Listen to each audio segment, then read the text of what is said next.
ladies and gentlemen. It is March 2nd, 2022, and this is FAWMtalk.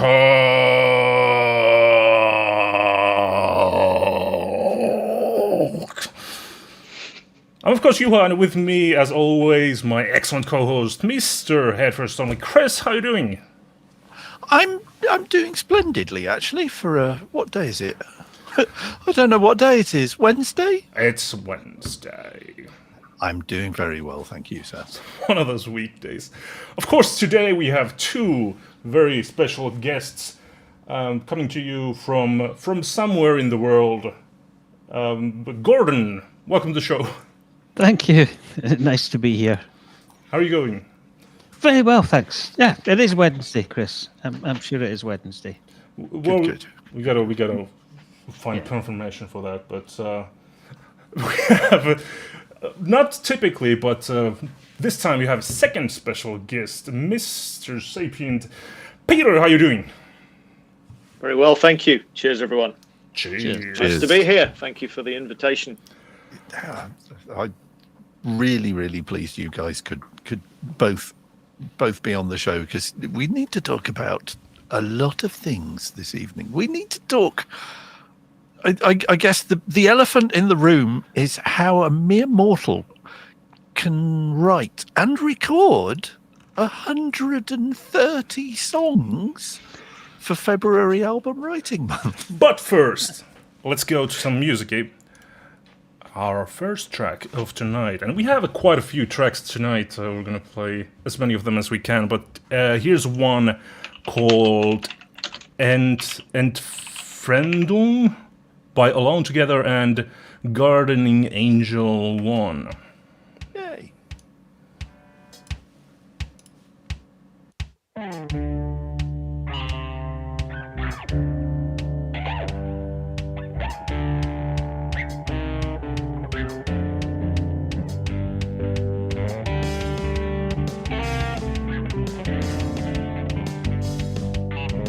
I feel like writing my own words down, but I'm scared of making up about 95% of what I'm made of. A sudden misdirected death to compensate for something else left undefined, or better yet, buried 6 feet in the dirt. It hurts. It hurts. It hurts! It hurts!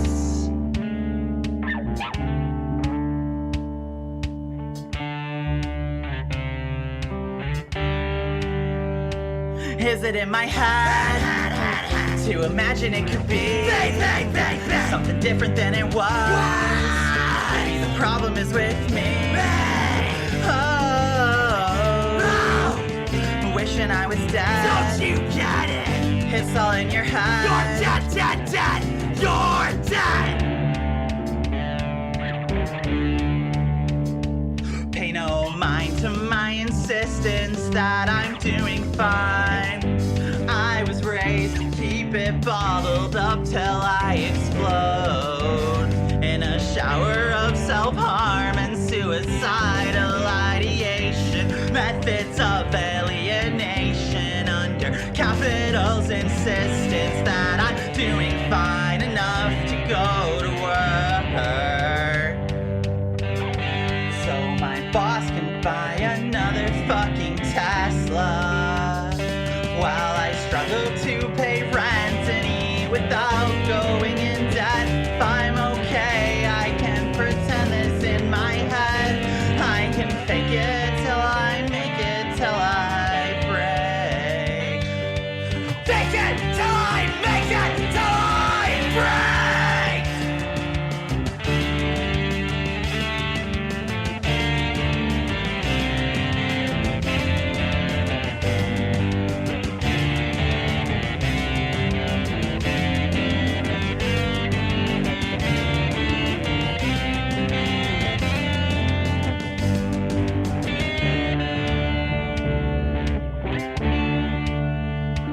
Is it in my head to imagine it could be something different than it was? Maybe the problem is with me. Oh, wishing I was dead. Don't you get it? It's all in your head. You're dead, dead, dead. You're dead. Is it in my head to imagine it could be something different than it was? Maybe the problem is with me. Oh, wishing I was dead. Don't you get it? It's all in your head. You're dead, dead, dead. You're dead. Entfremdung by Altogether and the Gardening Angel 1. I was looking at this name of the piece. Was it Garden in Gangle? But then I Gardening Angel. Yeah, that's the conclusion I came to. So Yeah. that was That's something. very metal, that. That was really good. I love that line Tesla. about paying for your boss's Tesla. Yes. Yep. Yeah, we all feel that, don't we? For sure. If I forget to play music, just keep telling me, like, just more songs, man. But yeah, we have them lined up. So, how was your FAWM? Good. Nothing to complain. Good. He says, having done 1% of the entire community's output in a month. Yeah, that sounds So bad. come on, Gordon. Let's start this off. Did you sit down and say, right, this year I'm just going to go nuts? No. So how did 130 songs happen? Please talk us through it. It's hard to explain. I think because I really don't know what I'm doing. It's much easier as long as I have a lyric, which I would write. Then I just record it and see what comes out. And normally, as I say, I really don't know what I'm doing. Pete knows what he's doing. He's good at this stuff. That's why the stuff we do together is much better. But my stuff, I start with a lyric, and in all honesty, I will just either stick a capo in a random place or just leave it off and then just see what happens. But I don't have an idea how the song goes before I start recording. I mean, I don't even know. Seriously? Yeah. Wow. I'm even more impressed now. I don't know. It's just I don't think about it. Do you know Robin Hitchcock, the I great know troubadour? I know Robin very well. Well, I kind of go with his philosophy that you can write a song about anything, and if you do enough, you might eventually get a decent one. So it doesn't really matter what it's about, as long as you just keep writing songs. So that's my philosophy. So And we focus on sometimes- quantity, and the quality will follow. Possibly, if you're lucky. If you like. I don't know. Yeah, Pete, you were. I was going to say, we sometimes sit here in the evening looking at Gordon's output going, oh, we wrote a song about that thing that we saw happening in the street today. Yeah, exactly. It's brilliant. Yeah. Like we have some special characters in our neighborhood, and sometimes they appear in songs. That's the key. You just gotta live in the right place. Just find yourself in the weirdest place on earth, and the music will just come to you, wash over you like a stench of stale booze. I don't know. Yeah. So Gordon, what got you into songwriting? What was the point where you went, yeah, I'm a songwriter? I don't know if I am. I really don't. I don't consider myself a songwriter. I would like to be thought of as a singer, but because I Okay. didn't really play guitar or anything, I kind of taught myself to play guitar quite badly just so that I could sing. And then, as I say, I much prefer teaming up with someone who knows what they're doing, like Pete, and then we do our space rock stuff. Because he's a proper musician, which is Yeah, and I would point out that the space rock that Gordon and Peter do is known as Bridge 11, and as our dear friend Metalfoot says in the chat, everyone go listen to Bridge 11, Sapient and Gordon's band, incredibly good space rock. and I agree entirely with what Metalfoot says in the chat, because it is. Such a nice chap. He sounds like a really nice chap. Thank you, Metalfoot. Yes, thank you, sir. I can't see the chat, but anyway, doesn't matter. So we'll park Bridge 11 for a bit, because I do want to, as a fellow science geek and just inveterate nerd, it appeals to me entirely. But Peter, Yeah. what started you off on making your own music?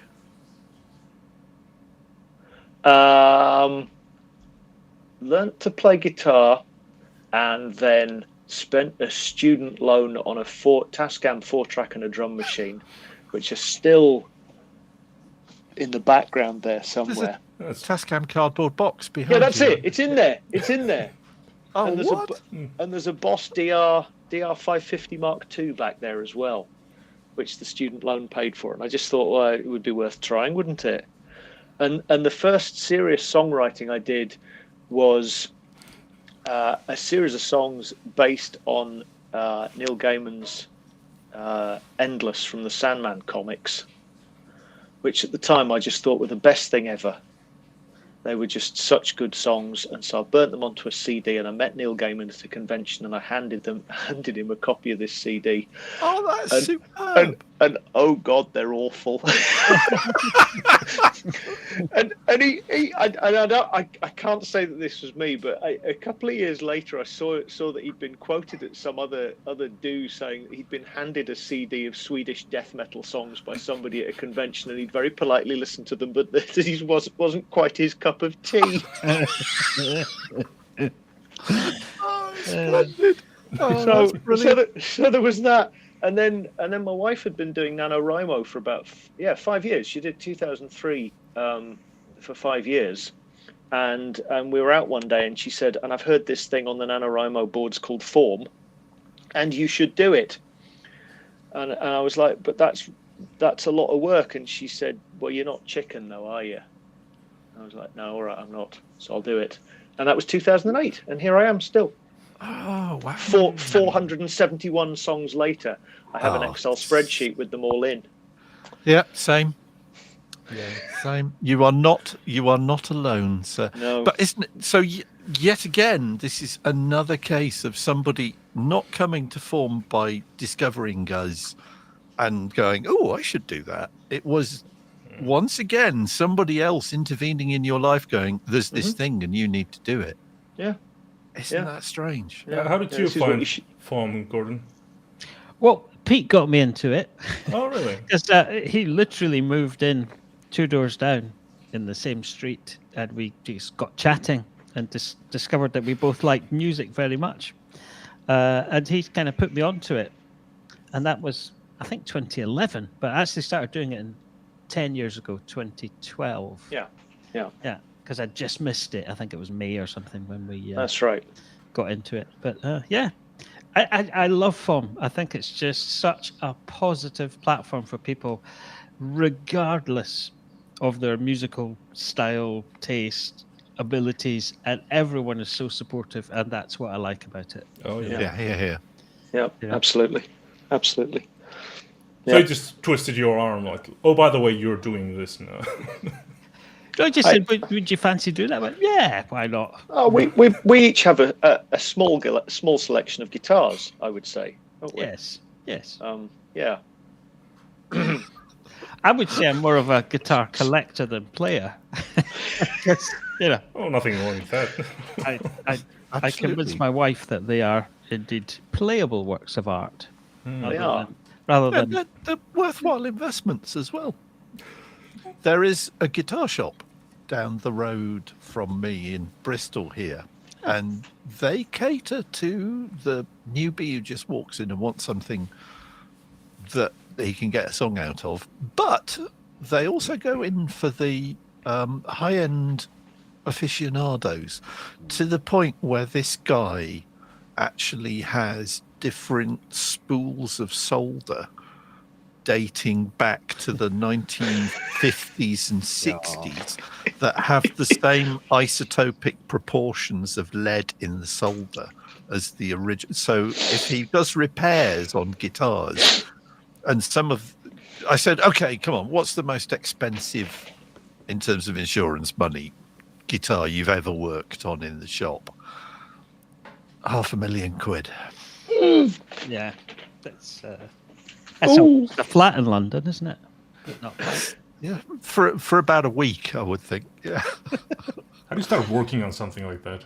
It's just like I'd be terrified. Yeah. I'd have to be encased in a Zorb ball or something. I think the guitar probably would have to be as well. It's just astonishing. Yeah, that is. But yeah, something, isn't it? there are people who actually check the isotopic proportions of solders used in guitars and go, that's not right. that's an anachronism. You can't do that. That's sort of interesting to me because we here in Finland, this has always been a very poor country, and so we don't have anything that's quite that valuable from a long time ago. So it's always interesting to me when you live in a country like UK, for example, where you have a long history of things and a long history of very valuable things like guitars. £500,000 for a guitar. So there's a chance that an instrument like that can walk into a shop. But in Finland, it's like, no, somebody has to go there and pick it up and bring it here. But it's just. But do you have many sort of, interesting luthiers there then, making their own takes on things? Or? Oh yeah, well, sure. Yeah. And I'm not saying that the old guitars are necessarily better. It's just interesting from a historical point of view. Those things just don't exist in Finland. Can I say something on a geeky level, Chris? It's a kind of same thing, but with microphones. A few years back, I went on a school trip. We went to the Neumann head office in Berlin. Wow. And it's just wonderful for anyone who likes these kind of things. They've got an anechoic chamber, which is great. And they've also got microphones, copies of everything they've ever made. And they keep all the metal in case someone wants you to do a repair on something. And we said, so how often do they come in? Well, this one's been here since like 1950, submerged in water, just to see what will happen. And we're like, okay, that's quite obsessive. I said, yeah, but the problem is we sell microphones, and especially the early ones, they don't come in for repair for about 20 or 30 years, and then we have to find all the parts, so we keep them all catalogued in a special room, and you're like, okay, that's just, yeah. It was quite impressive. Yeah, that sounds like my sort of people, really. Yes. Although we did, for the last Bridge 11, trial a whole bunch of different microphones. Because as Gordon says, he's a singer, and when he gets going, he's rather good. So we trialed a whole bunch of different microphones to see what was best, and Neumann didn't work. No, didn't at all. And actually, we did all the vocals for this last album with a new one that I got from Blue, the Baby Bottle, which is an absolutely lovely microphone. It's really, really rich, and the Neumann was just sort of flat and dull. Yeah. Right. Yeah, So- that's my understanding. Like every microphone has their own qualities and characteristics. Probably cost 10 times as much as the Blue did. Yeah, I think so. At the very least, I would think. Yeah. But so, I mean, I can see Gordon's there with his SM58. It's my workhorse for FAWM. I hate the SM58. He's not a fan. Hate it. It's so middly and woolly and dull and horrible. Oh, good for guitars. Good for guitars. Not good for voices unless you're on stage. Yeah, it's a stage mic. It is a stage mic. I once saw a TED talk in East Anglia, and it was Thomas Dolby talking with William Orbit. Yes. William Orbit's headset broke. The battery, I think, went on it less than a minute into the show. Mm-hmm. And so a nice young lady rushed in from the side of the stage with an SM58 and a cable. And that then set William Orbit off on a 10-minute elegy of just how his career had been shaped by the SM58. And he said, well, it's basically, it's really good because it has no distance at all, because if I go like, it doesn't have, and he was saying how Bono hates recording vocals wearing headphones. So what they did, and they weren't even in a studio, they were just in his hotel room. William Orbit basically just said, well, all right, chuck your headphones away. We'll put the speakers over there. You can sing into this SM58. Wow. And that was how they did whatever the album was that he That's why it's so good them. for stage, because in the olden days, before you had in-ear monitoring, the stage blocks and things wouldn't feed back because of the polar pattern on the SM58. So Yeah. And you can have a wall of Marshalls behind you going full tilt. And if they're more than about 12 feet away, the SM58 just will not pick it up at all. Probably also good for deterring burglars, because those things are indestructible. yes, They are. we If call them you're ever- student friendly. All right. And far more so than the SM57, which is pretty much the same thing. It just doesn't have the nice shiny silver pop shield on it. Yes, Shall we listen to some more music? yes, good plan. All right. Here's one called Rodent by Dream Scuba and Spasquatch. Spasquatch. Yep. There we go.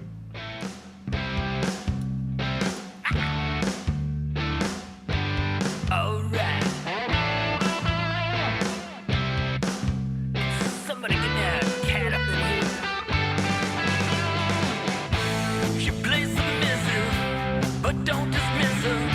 You got something that she noticed. She'll be invasive when that's her best play, 'cause the woman's like a rodent. She'll claw her way inside and spread throughout.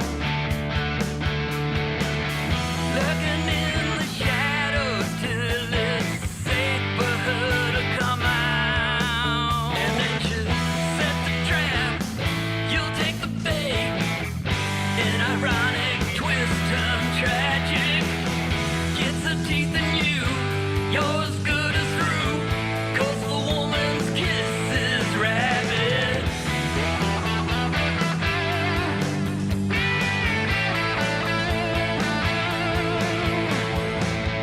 She's a deadly pest, and she will invest. Honestly, you got my condolence. She needs eradication or extermination. The woman is just like a rodent. She'll have you hearing noises all about. Hiding in the shadows till it's safe for her to come out. And then she set the trap, you'll take the bait. It'd be funny if it wasn't so tragic. Gets her teeth in you, you're as good as through. 'Cause the woman's kiss is rabid.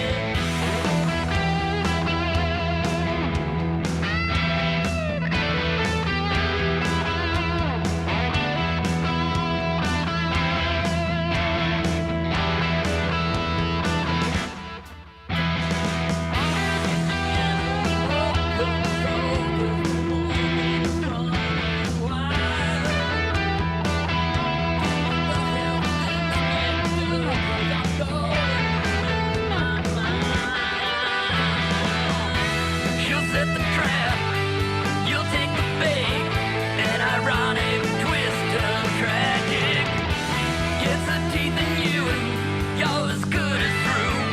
'Cause the woman's kiss is rabid. Set the trap, you'll take the bait. She will invest. It'd be funny if it wasn't so tragic. Gets her teeth in eradication. You're as good as through. 'Cause the woman's kiss is rabid. Just like a rodent. So that's Rodent by Dream Scuba and Spasquatch. Yeah, I like that one. Lovely guitars on that. Oh, yeah. Really sort of classic 70s metal. lead Yep. in that really lovely sound. Yeah. Yeah.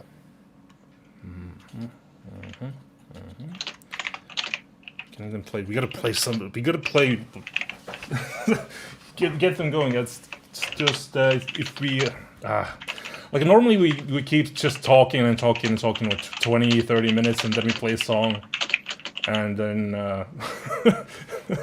at the end it's like, okay, this one and this one and this one. No, but yeah, we're gonna be here till tomorrow if we play them this sparsely. Anyway, doesn't matter. Yeah, I'm not going anywhere. It's yeah. So it's hard. Seems like I've lost the ability to speak, but yeah, it's hard to think about. But like FAWM is already over. It feels to me like we should be at that halfway point now. And it's like another 14 days to go. But I don't know. It's that went really quickly. It has become a large part of my life since I signed up for it, and especially since I got ill and I don't work at the moment. So this is what I do all day. And I know there are several people in the chat who are contemplating retired or already retired. Did you expect, guys, when you started doing FAWM, that it would be as much a part of your lives as it has done? I mean, like Mel's in the chat, and I know the first time I met Peter was when Peter and Laura travelled over for a FAWM over party from Amsterdam to London, and we all just sat there shouting the backing vocals for Helen's Evil Twin when she was doing punk songs on stage. Yep. And Yep. it was like we'd known each other for years and we'd never met before. It's lovely, isn't it? It's just It's like a big family. It's really, Yeah. really nice. Really nice. I mean, I would say 2008 just went so well from sort of the first song I posted, which was a song called Angel Heart that I still have a copy of and I still listen to and I still really like. I'm really, really pleased with that. And I just had some very lovely comments and I thought, what a nice place this is. And it's just, that feeling has never gone away. So did I know that I'd still be here? Yeah, 14 years later? No, but I'm really glad I am. And people come and people go, but the atmosphere of FAWM doesn't change. And I don't know why, but I'm really glad that it doesn't. Because it's the only nice corner of the internet these days, I think. Yeah, we were talking about this. Like the forum still looks very much like something from 2008. That's because it is. Yeah, well, it was a little bit different, but it doesn't have all of those, like, the algorithm telling you what you should see. It doesn't have those thumbs up and thumbs downs and share buttons and this sort of thing. It's just, like, text, avatars and text. And it gets the works. job done. And Well, I'd say. it focuses your attention on what your attention should be focused on, which is the music. I think it's a lot better. I think it just it does more than just keeping you focused. I think it's a large part of what keeps the right sort of atmosphere going. Because it very much is. I don't know what it is, but it's just it feels homey. Yeah. It's not you're not trying to execute some sort of you're not trying to sell your stuff. You're just there chatting with people. One thing that really I just found adorable was the fact that the self-promotion thread in the forums was only until this year, I think, was originally entitled "Shameless Self-Promotion," almost as if it was something that we're not the sort of people that go, "This is my stuff, you should listen to it." Yeah. It's all well. I've kind of done this 24-minute rock opera, and it'd be really nice if you listen to it. You don't have to, but Yeah. And then you would, and it would be absolutely brilliant. Yeah, because That's the it thing. would be the best thing ever. And it's like if Yeah. I'd been a teenager, that would have replaced Tommy as my favourite rock opera. But Now, I have to say, I'm really not a huge fan of the social media for all the reasons of, everything that's wrong with it. Whereas I don't think of this as being social media. I think it's much more just people who have very similar interests in all sorts of different forms of music. Yeah. And that's what makes it kind of special. That we're not competing against, oh, you play ukulele, oh, I play, baritone guitar. Oh, I really liked it this year, actually having the avatars rather than people's faces. I don't know why. It was quirky, Yeah. but I kind of liked it. Yes. And I thought it worked well. yeah, I get that. Yeah, and people seem to sort of intrinsically understand that we're not here to talk about politics or like this sort of stuff. It's just like, hey, we're making some songs and let's talk about our gear. Okay. But the collaborations as well, I think that's a great feature of FAWM. Well, there was one year when one particular collaboration, and I think this was the first time I really started paying attention to one of our guests here. I actually had most of my office where I worked at the time in the break rooms were all going, let them down gently. Oh, me and Wobby. Wrong band by Love Sapient Wrong band. and Wobby Wobbit. Yeah. I still have a copy of that, and I still listen to it. It's just, it's that to me epitomizes just why FAWM is so lovely. Is that because Wobby is, the comedy stand-up circuit singer with an acoustic guitar, pairing with Norwegian black metal. Yeah. And it worked. It worked so well. Sort of piece of musical theatre that was really good fun to put together. She was such a sport. Yeah. I love her stuff. It's great. Yeah. I always enjoy listening to Wobby. Gordon, do you have any sort of dream collabs that you would love to do on FAWM? I'm pretty much up for anything.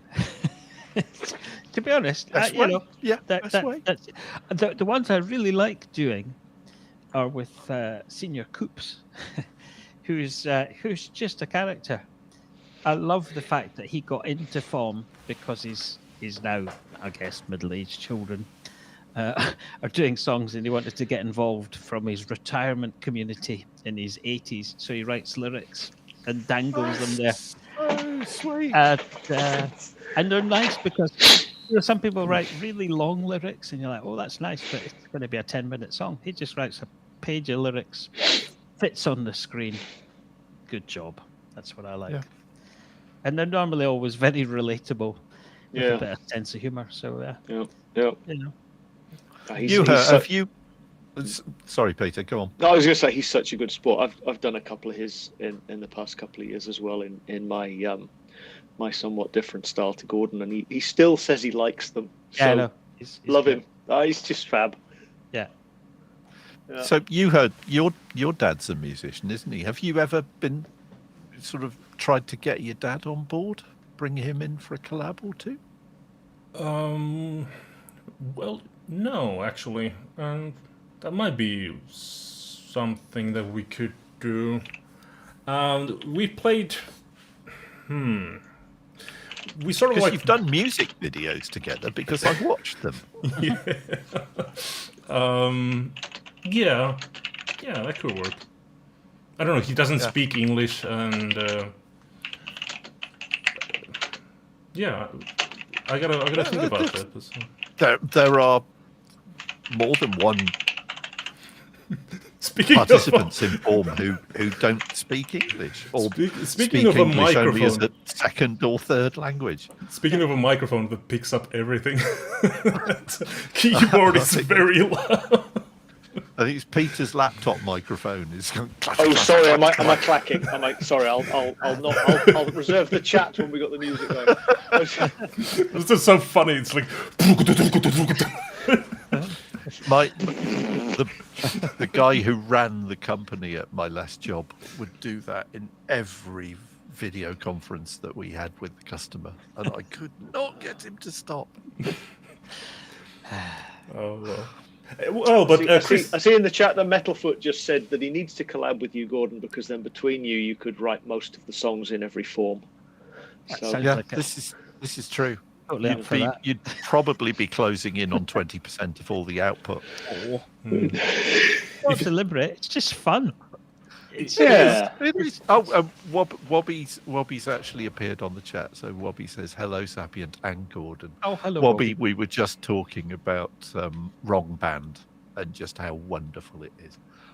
I believe you can still listen to it on Wobby's website. Well, speaking of Wobby, let's go to our next song. This one is actually by Wobby Wobby, and it's called Daffodils. As crocuses prick the lawns with coloured darts, the emergence of the daffodils starts, their fingertips pushing through the earth, reaching for the new season's birth. Days becoming brighter, evenings getting lighter, dense clusters of fresh green, new, untouched and clean.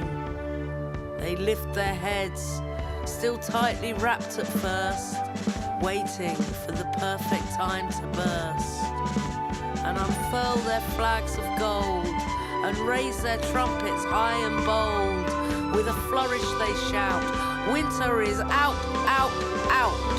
March on march, oh yellow parade, pulling sunshine into the shade. With a fanfare they sing, bring in, bring in, bring in the spring. That was Wobby Wobby and Daffodils. That was lovely. Fantastic, yes. I'd not heard that. It was really nice. That was like poetry to music. Yeah. I just think that sounds like one of those national, was it the BFI release sort of compilation DVDs of all the little sort of 5-minute films that you used to get on TV back in the 50s. Well, I'm assuming the 50s. We certainly got them in the 60s. They usually had poetry by John Betjeman. So there is John Betjeman's worthy successor, I think, with that one, Wobby. Yes. That was bloody lovely. Nice. Yeah. So speaking of collabs, let's assume that you could collaborate with any musician, alive or dead. Which one would each of you pick? Oh, can we just have one? Yeah, one. Just one. Or maybe no, just three. Top three. Well, okay. A band. You'd have to form a band, a super group with 3 people and yourself. Ooh. Pete, over to you, sir. Well, I'd have Gene Hoglan on the drums. The Atomic Clock. Yep. He seems like a really nice chap as well. He does instructional videos on YouTube. And I just thought he was this sort of big mountain of meat, but he's actually really, really well-spoken and really lovely. And he is just one heck of a good drummer. And I absolutely overused the MIDI packs that he's used for he's created for Toontrack's Easy Drummer. Yeah. If anyone doesn't know Gene Hoglan, deaf, strapping young lad, lots of lovely music. So he'd be on the drums. I'd have Ishan from Emperor, and now a solo artist from Norway, as other guitarist and vocalist, because I wouldn't do the vocals if we're playing live. Ishan founded Emperor, one of the best and probably the safest Norwegian first wave Norwegian black metal bands. They didn't really burn down too much or murder too many people. They were not too mad. And Ishan himself stayed out of all of that. And he's a music teacher in his hometown in small town Norway, and just an all round good chap. I did not know that. You imagine if Ishan was, I mean, he maybe isn't now because he's incredibly famous and well off and things, but he's just such a good musician, which leaves me needing a bass player, and so I'm going to steal Rob Trujillo from Metallica, not for his work with Metallica, but from his work with Suicidal Tendencies, which he was in before Metallica. Right. And I remember seeing Suicidal Tendencies play with Slayer, Megadeth and Testament at the NEC in Birmingham in sort of 1990 or 91. And Rob Trujillo just ran from one side of the stage to the other all night through the entire 40-minute set of Suicidal Tendencies playing slap bass. And just didn't seem to break sweat. Man. So there you go. Gene Hoglan, Ishan, Rob Trujillo and me. That should work, yeah. That would do nicely. I would pay to see that band. So would I, even if I wasn't in it. I think mine are all dead. Well, maybe not all of them. Elvis definitely is most likely doesn't dead. matter. Yeah. Go on, go for it. I would love to be on a stage with Elvis. Just he's still got, ridiculous amount of followers, even though he died in 77. Big Bob Dylan fan as well. He could play maybe guitar. He'd have to be a bit younger because I think his hands aren't what they were. He's doing the keys. And you wouldn't let him sing. But yeah, I would. He's got character. That's what I like to think in his vocals. Because I know people are kind of sometimes down on him for his, let's say, vocal style. Some are not a million miles away from here. But I think you still can express so much with a vocal, even if it's kind of broken and so on. I think it just expresses a life lived, even though most of that's been on the road since the very early 60s. Drummer, I don't know. Again, I'd probably go for Keith Moon, although he wasn't the most good at timekeeping. I think he was certainly quite an entertaining fella to have around at the back of the stage, let's say. Yeah. Was it the people who were organizing the Olympics to was it Canada? They contacted the people and asked if Keith Moon could play there. Oh dear. Yeah, despite the fact he'd been dead for over a decade. I remember that. Seems unfortunate. I saw Joe Walsh do a spoken word tour in a pub in Bristol, believe it or not, back in the 90s. And the pub had a piano, and he was just there with a guitar, and he'd tell a story, and then he'd play the piano, and then he'd sing a bit. I still remember he said the most terrifying experience of my entire career was when Keith Moon decided he liked me. Yeah. Dear. Oh dear. Yeah. I'd have had you on stage, Gordon, with Hitchcock. Yeah, I mean he's a given for the guitar. Tom Waits. Oh yes. And Ginger Baker. Yeah, oh crikey! That would be a band, wouldn't it? That would definitely be a band. You just wouldn't need a bass player because somebody would have given Tom Waits an octave pedal. Yeah. Yep. That work. And what about Robin you, Chris? Guitar would just play. Me, I actually have a mate who has played with all three of these people, and I'm not at all jealous. Yeah, I'm incredibly jealous. But vocals, frontman, guitar, it's got to be Devin Townsend. I would just like to be able to hang out with Devin Townsend. In terms of drums, if he was still with us, I would definitely pick Filthy Animal Taylor because his sister has been a mate of mine for a long time, and the more stories I hear about Phil, the more I really wish I got to know him better than I did. But picking someone who's alive, it would have to be, believe it or not, the drummer responsible for the drums on "I'll Be There for You," the Friends theme tune. the Rembrandts, wasn't it? Yeah. The Rembrandts, yeah. Well, their drummer, and he was also in Mr. Mister, is a gentleman by the name of Pat Mastelotto, who was also in the last few incarnations of King Crimson, and also tours with my mate Marcus as part of Stickmen. And of course, if I'm going to have a bass player in the band, it's going to be Tony Levin. Yeah. There's just no other option. If you want the best, you go to Mr. Levin. Tone 11, as Peter Gabriel calls him. Yeah, that would be for me. Right. Come on, Juha, what about you? Well, I was just thinking, like, who would I like to see play? I'd say my first pick, probably Tom Breer. I don't know if you know of this gentleman. He plays the most amazing ragtime piano. And Right. you have videos of him playing stuff like Super Mario World ending theme.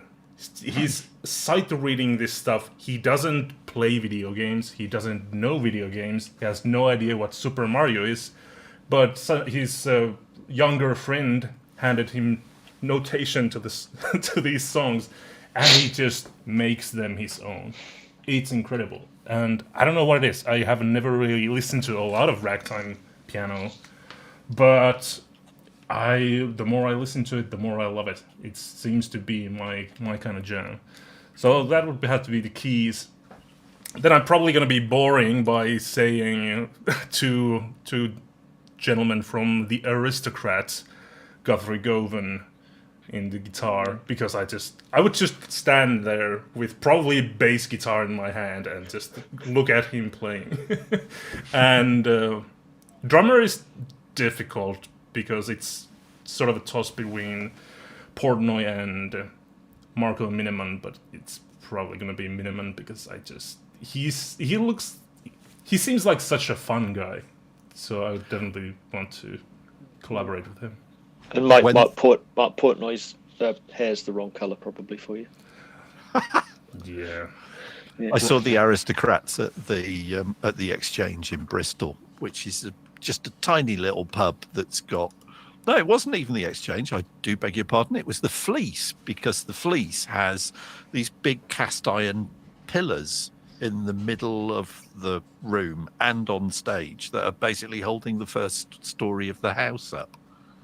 And Marco was just sort of doing his drum solos and just noticed these pillars. By the end, he was just playing the architecture. It was just an all perfectly sounding, and just such a great band, those guys. I see there's so good. Some shout outs in the chat for Les Claypool on bass, which would also be fantastic. Oh yeah, absolutely. That'd be And there's brilliant. your Tom Waits tie-in as well. Yeah. Tom Waits doing the vocals for Tommy the Cat. Yeah. And while you were talking, I thought, listening to Gordon, the idea of the best dead supergroup. Well, yeah. Well, that for me that would be Joey Jordison, the ex-Slipknot drummer, on drums. His speed and accuracy was amazing. Cliff Burton on bass. Oh, bless. Yes, the original. The original Metallica. Bassist. Well, the second bassist from Metallica, for being really geeky about it, but the sort of the best. one who made a difference. The one who made a difference, and then either Chuck Schuldiner of Death or Jeff Hanneman from Slayer on the other guitar. So there we go. There's my dead supergroup. There you go. I think that would sound good. Oh, what a cheery bunch. Yeah. I mean, we could do it like the Japanese do with holograms, couldn't we? Oh, yeah. And then famous dead people. Yeah, it's I'd just bring back the classic lineup of Motorhead. Oh, Why wouldn't you? yeah. Yeah. Oh, well. Aye. Well, at least we still have good music. Here's one I was going to say, you probably need more music. So. Yeah. Cheer us up. Jolly good, yeah. It's Evan Wolverton, and the song is called Caught Feelings.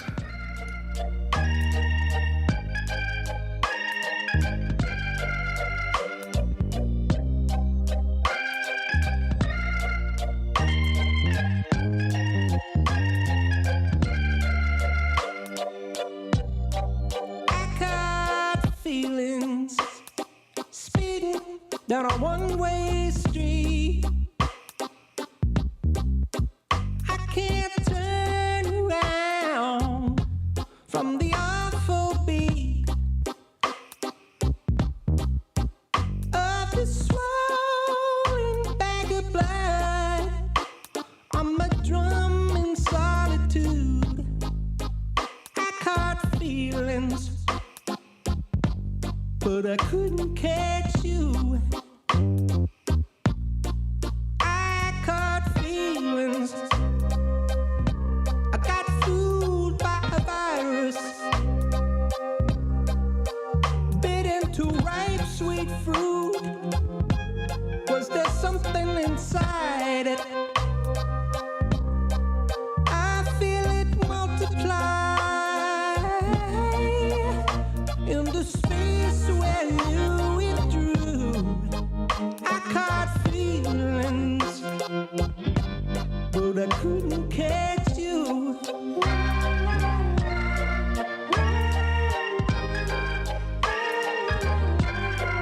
I caught feelings.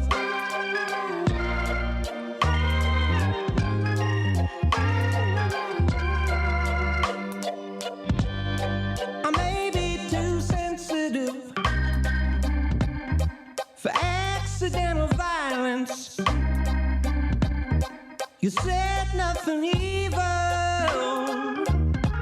but it festered in silence. My imagination is just pressing on the bruise. I caught feelings, but I couldn't catch you. Oh, give away. Yeah, I really gotta give away. If I'm ever really gonna give away, then I got to make room. Oh, give away. Yeah, I really gotta give away. If I'm ever really gonna give away, I got to make room. I went through our bed. The sheets are all burned. Looking for evidence of how this thing turned from something I lived for to something I lived through. I caught feelings, but I couldn't catch you.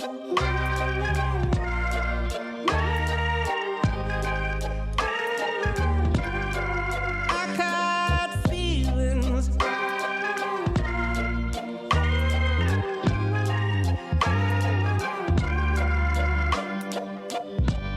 But I couldn't catch you. It's Caught Feelings by Evan Walton. No fade outs. That was Dang. lovely. Yeah. Beautiful. That's the first of Evans I've heard this form, actually. It reminds me I should go listen to more, because that voice is something else. It's Yeah. awesome. That was Yeah. Not just the voice, the keys on that. Yeah. Yeah. Just as soon as that started, I was just on the chat with that vibe. Yeah. Wow, that is my new favourite thing. That is, and Evan says in the liner notes for it, I'm not going to throw as much as this as the rest of my stuff this form as I did at this, but made it count. Oh boy, that was amazing. Really good. Really good.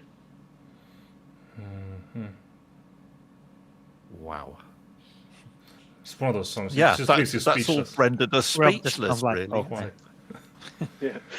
It's like, oh, we'll get our coats, then that's Yes. it. We're not. Yeah. We're done. Thanks for watching. Yeah. Let's just play something on my own. Just bring the mood. All right, here we go. This is the FAWMtalk. This is the FAWMtalk. Let's go, guys. Let's everybody. This is no. So, what's left? Like, what's the total tally for you, Gordon? It was 130 songs, was it? Yeah, this year, yeah. Oh, there's my phone. That's embarrassing. No, it's fine. It was, yeah. I think one year I maybe did 140, but I can't remember. You did. A couple of years ago, you Couple did of years 140. Yeah. Man. It just keeps happening. It's like you. Yeah, I never mean to. Every year I think, well, this year it just won't happen. I'll have, 5 songs. But I just, as I say, with no quality control, you can go far. I think that's the way I look at it. Just write a song. Yeah, me too. I know what you're talking one. about. No? It's not like the quality of the song, but like the quality of just not aiming at perfection, but just doing whatever comes to mind. I think this is more. There it goes again. Sorry about that. I thought I'd muted it, but there you go. I see FAWM as a kind of great sketch pad opportunity Yes. for maybe developing stuff later. I mean, we have done that with songs, collaborations I've done with Pete over the FAWMs. And sometimes it's been a year or two before they find themselves proper songs, as it were. But I think without FAWM it would be, tricky to do that. Yeah, you just need to come up with something that you can then work on. Yeah. It's material that you can use somewhere. Like you can't build a house without those bricks. Yeah, exactly. And I like the fact it's a nice kind of round 4-week period. You just say, okay, that's it. Set up in the kitchen, which is where I am now. Right. That's where I will be. That's Chris's nightmare. For the next 4 weeks, and see what happens. Welcome to the breakfast studio. Yeah. Yes. So, are you tempted to take the songs that are created, the sketches that you have here, and push them further? Because I know our friend Mr. Watkinson has been known to release proper physical objects. Yes, he has. I think I have all of them actually. Yes. Yeah, I do too, and I have the shirt too. Yeah. Oh, I don't have a shirt, Pete. For the Hollow Path. I should be wearing my Abomnium shirt, shouldn't I? Yeah. So I don't know. I think part of me thinks the landscape has just changed so much with the advent of streaming and all of these sites and things. And I know it's great and all the rest of it, but part of the old grump in me just thinks maybe partly it's just devalued music to the point that the kids just don't want to buy physical copies. I love physical copies of music. Oh, God, same. Particularly vinyl, but CDs occasionally if it's not available in vinyl. And I think it has more worth than some algorithm saying, "Oh, do you want to listen to this because you like that?" And I think, no, I want to choose what I want myself and browse through, shops. Physical shops to buy physical records, but I'm just old and grumpy, so that's just my. No, I don't think so. It's a cultural thing, sort of, because I know what you're talking about because I've always been since the 90s. Yeah, you started buying CDs and those sort of things. So Chris is more from the vinyl era, before it was trendy to have vinyls.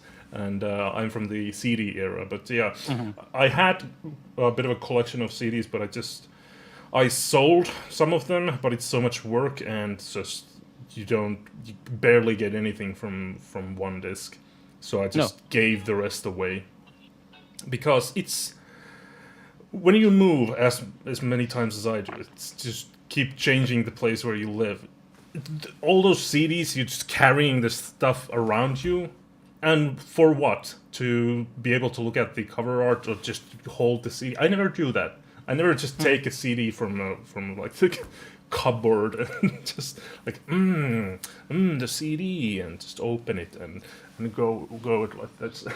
No, it's just when Vinyl, that's a different story. well, there you go. But I mean, that's the thing. If you see in a a flea market or something, if you see CDs, they look quite sad, cracked cases, and just like, oh, that's a sad object. You see an old vinyl. I have bought vinyl just on the grounds that it looks really interesting. yeah, I think one of the most recent ones I bought was by a band called the Sputniks. And it was, I would call it instrumental pop rock from the 60s with them wearing outlandish kind of outfits. And I thought, yes, this is what we're missing. And you should check them out. They're really quite distinctive. But So I think there's art there. Come on, guys. First album you bought. Oh, that's tricky. That's really tricky, actually. I think the first ones that I got were for present. But are you talking like one that I had to buy with my own money? Yeah, that you singled out and you went, I must have this. What was the first piece of music where you had to have it as a physical object? I know what the first album I bought was, but it wasn't a piece of music. Go on then. It was the soundtrack to the '76 Doctor Who story Genesis of the Daleks on vinyl. That is just profoundly nerdy. Isn't it? Totally, Isn't it? Because brilliant. it was back in the day when Doctor Who wasn't repeated on the telly. Yeah, And I had the Target novelisation of it. Sorry, this is a bit English for British with the people. cover by Chris Achilleos. Yeah, who absolutely. sadly passed away just written- before Christmas. Written, I think, by Terence Dix. Most of them were. Might have been Ian Marter, but probably Terence Dix. And it was the only other way I could get of actually enjoying the story. Oh, that's splendid. The first album I bought was Kings of the Wild Frontier by Adam and the Ants. I would not have seen that coming. The first album I was given was Papa Abraham in Smurfland. Classic. I was little. Forgive them. Yeah, exactly. Yeah. You know, it hasn't really shone through in the music I subsequently write. Yeah, that influence has remained rather buried. I have to say. Papa Abraham, small horrible fact, is an appalling right-wing nasty person. Yeah. Oh dear. Here's a little bit. Yeah, it's really, really sad. So yeah, that can remain buried. Yeah. Definitely. What about you, Yeah. Gordon? It's a tricky one to remember. I think it was between two. It was either Portrait of Sinatra. This was kind of late 70s, I think. But I think the one I bought actually wasn't that. It was a kind of bizarre Elvis outtakes thing where he kind of, does interviews and then bursts out laughing and things and then has to start again. Yeah. I wasn't old at the time, but I thought it was just brilliant. fantastic. Interview outtakes. Yeah. Like he's being interviewed as a truck driver, because that's what he had just been before he, cut his first record and so on. Yeah. And the contempt they treat him with for being a bit of an upstart and, having the temerity to sing. It's just really quite nice. And he's very polite and yes, sir, no, sir, yes, sir. And it's just lovely. Right. Yeah. Remember the first single I bought was Burn Baby Burn by Hudson Ford. Because they lived in our street and my mum used to babysit for them. That seems fair. Wow. Yeah, still got that. Nice. Yeah. I don't actually remember which one I bought, but the way I've consumed music at the beginning half of my life, it was very much I just got into one band and just listened to everything by them. And the first artist I got into was Michael Jackson, and I did get like all the albums by him. But I can't remember which ones were gifted and which ones I bought with my own money. So In Finland, did they have? Do you remember at school? Did they have the sort of the tribal thing. So when I was a kid, you were either into rock, because it hadn't fragmented into metal or prog or anything else. It was just rock music. Yeah. Or you were a mod and you liked the Who. And if you were into rock, you weren't allowed to like the Who. And similarly, if you were a mod, you weren't allowed to like things like Close to the Edge by Yes. Yeah, I think that's. Does that happen in Finland, or did that happen in Finland? I think that happens always when you have a identity that's developing. You embrace certain things, and then the things that are sort of seemingly fighting against it are the enemy.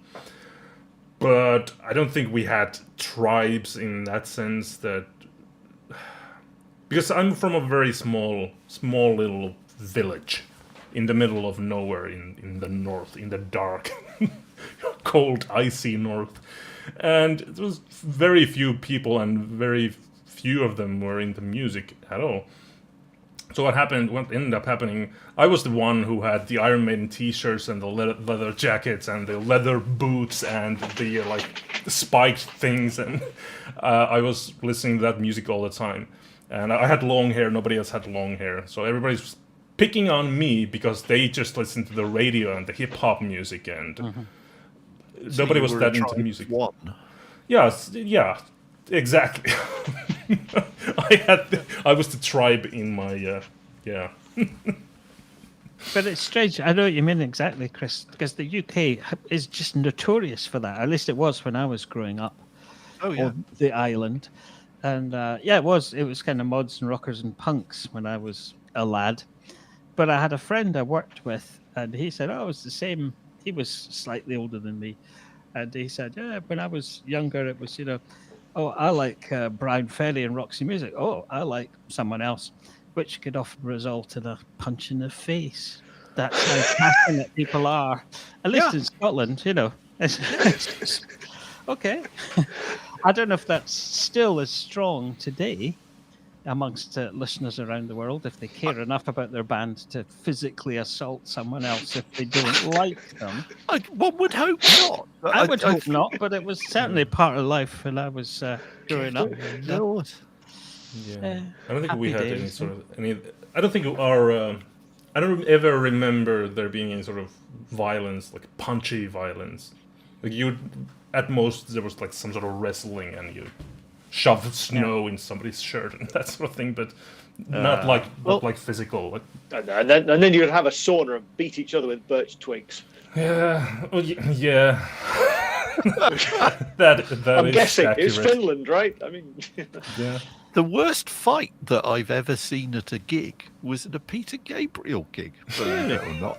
And I have seen Black Flag in concert. I have seen the Anti-Nowhere League in concert. I have seen some very, very aggressive bands, but just this sudden eruption of violence in the NEC in Birmingham at a Peter Gabriel concert. It was like, it's weird. Am I hallucinating? Well, it sort of makes sense, doesn't it? Because all the heavy metal fans and the extreme metal fans, they're all nerds.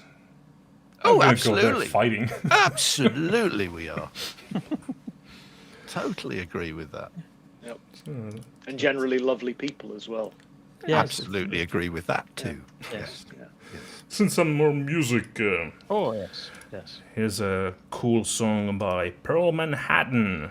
This one's called I've Never Been to Ireland.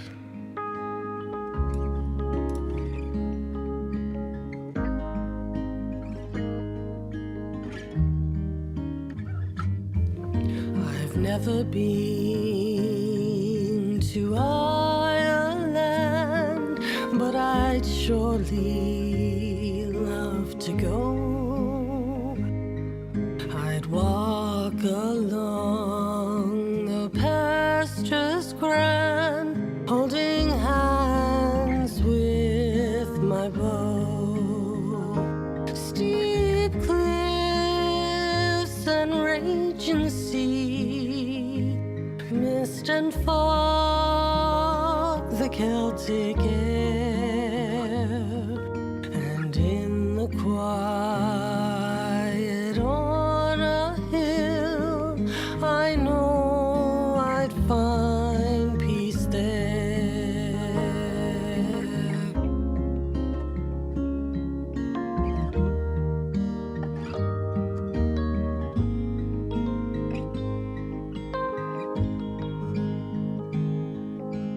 mountains tall, the castle keeps the rolling hills of heather.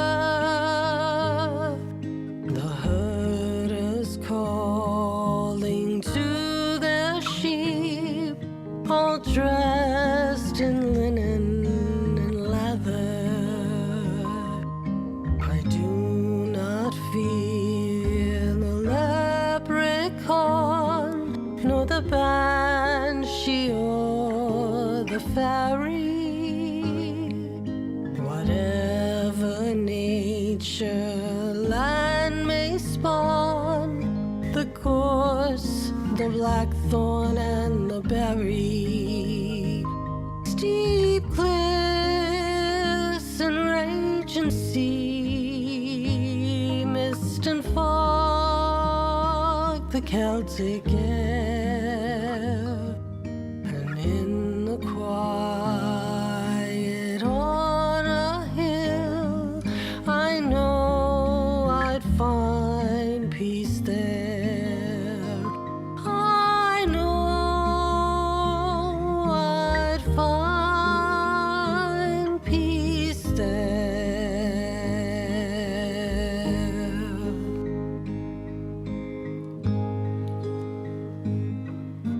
So I've never been to Ireland by Pearl Manhattan. It's lovely. The only thing missing, of course, if she did go, it would be raining. This is true. This is very true. No, that was very nice. Very, was very lovely. nice. Very, very tastefully done Really electric chill. piano as well. But yeah, great vocals on that. Like that Yeah, one. yeah, really. It makes you so like it's one of those songs where you just like start to listen to it and your thoughts start to go somewhere else. And I'm not big on it takes me a lot of effort to listen to the lyrics of a song when it's playing, but in this case I just didn't seem to mind. It's just the music takes hold and That's transports interesting. you. You should say that because for me, I always listen to lyrics. It's the thing I'm interested in most, and I was shocked that a colleague, you know him, Anthony, who said, "Oh, I never listened to the lyrics. I just listen to the music." It's like, what? Yeah. You can't be serious. But it's true. Some people just appreciate music in a totally different way. Yeah. And get as much from it, Yeah. or maybe even more. Yeah, we were talking about this with John, Cool Paradiso, and he's at the same thing. And I think you'd consider him mainly a lyric writer, but yeah, he said that he doesn't really, at least he didn't used to listen to the lyrics at all, listen to music. But yeah, it's just naturally how it's always been with me. Because you were saying earlier how I'm old and I liked vinyl when that was the medium that you bought too. your music on. But one of the advantages of buying vinyl back then was that there's a lot of real estate on an album sleeve to fill up. So you tended to get the lyrics Yeah. with albums and sleeve notes on Oh, yeah. where the album was recorded and who the session musicians were and what instruments they might have played. Well, come on, you have those with CDs. Yeah, but not so much on downloads.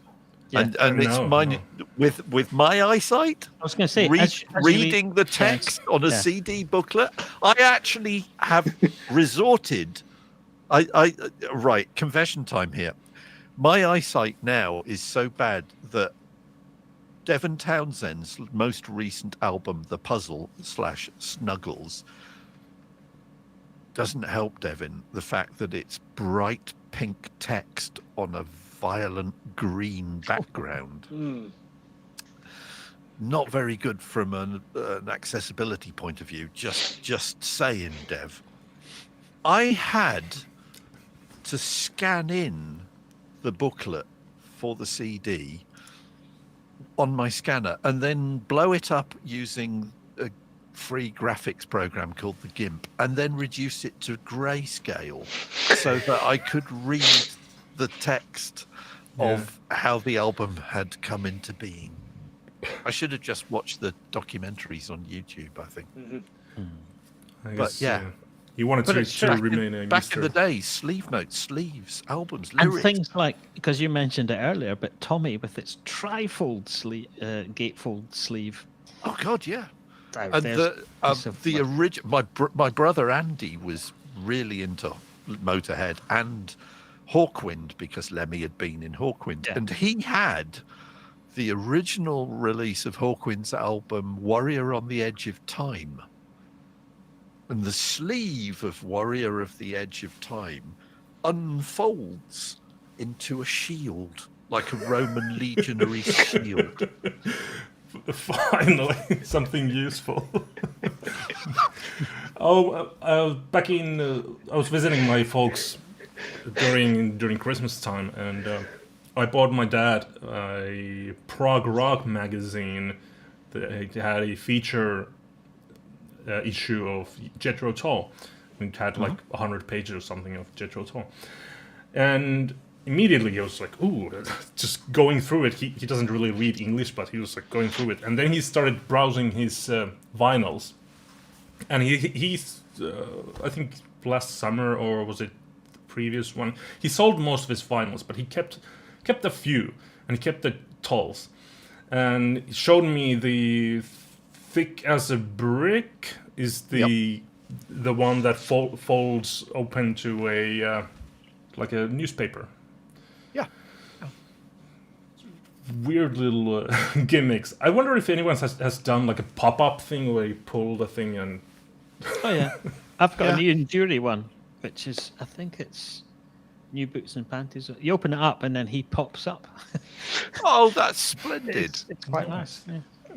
There's Led Zeppelin 3, of course, had the sleeve with the wheel Yeah, built yeah, I've got into that it as well. that you That's could nice. spin it round. I think the biggest fold-out sleeve that I'm aware of is, I can't remember which one it is, but it's one of Santana's most sort of hippie, trippy albums.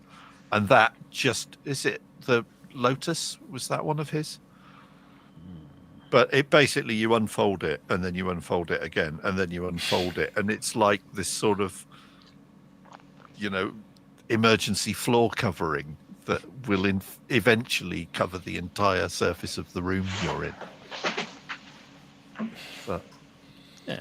you just don't get that You on stuff these days. Small faces as well. Ogden's Nut Gun Flake. There's Yes. a fine concept for Yes. the Yeah, it's Amsterdam definitely, visitors, as it were.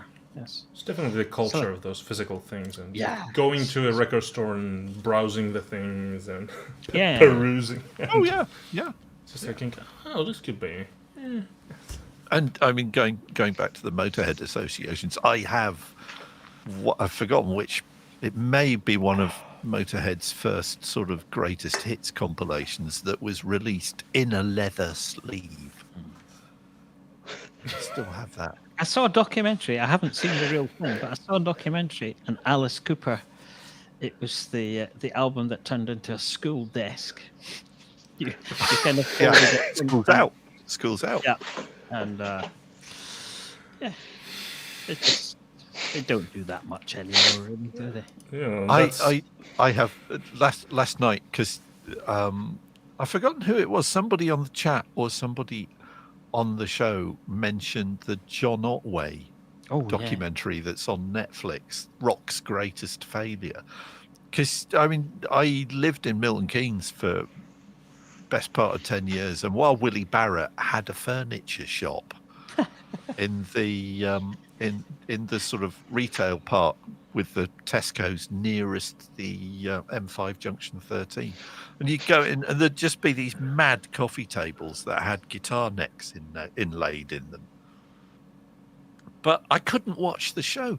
Mhm. I watched about 35 minutes of it, and it was just so sad that he'd got all. He was John Otway. Well, still is a force of nature and a misunderstood genius, but no commercial sense whatsoever. Yeah, that's it.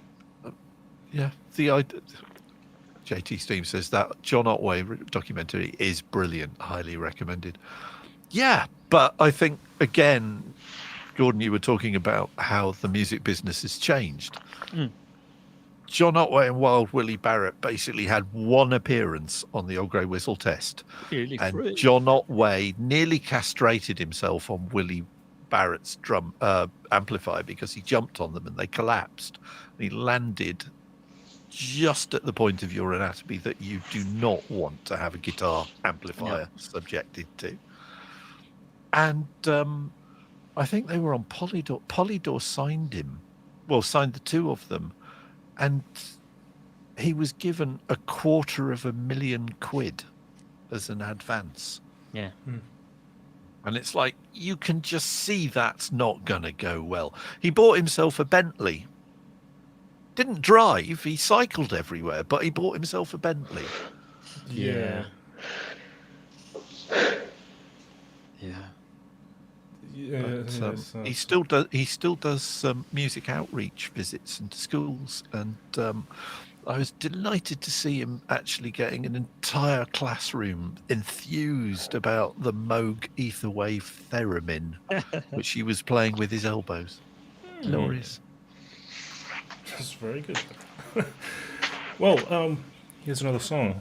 This one is a little bit shorter, but who's counting? This is actually by a gentleman we all know very well called T.C. Eliot, who I used to host a show with, but is now very, very busy. Still managed to do the whole FAWM and then some, but it's a very, very groovy song called Unlikely Conversation on the Internet.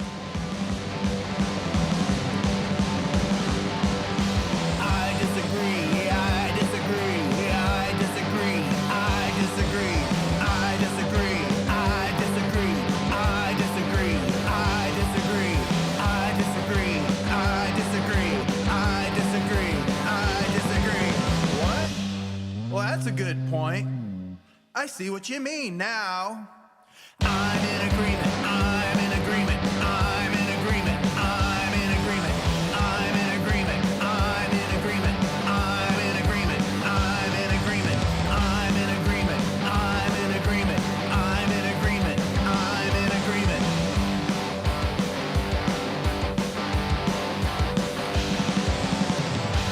Unlikely Conversation on the Internet by T.C. Eliot. I love the way that was an internet discussion that had a happy ending. Well, it was very unlikely.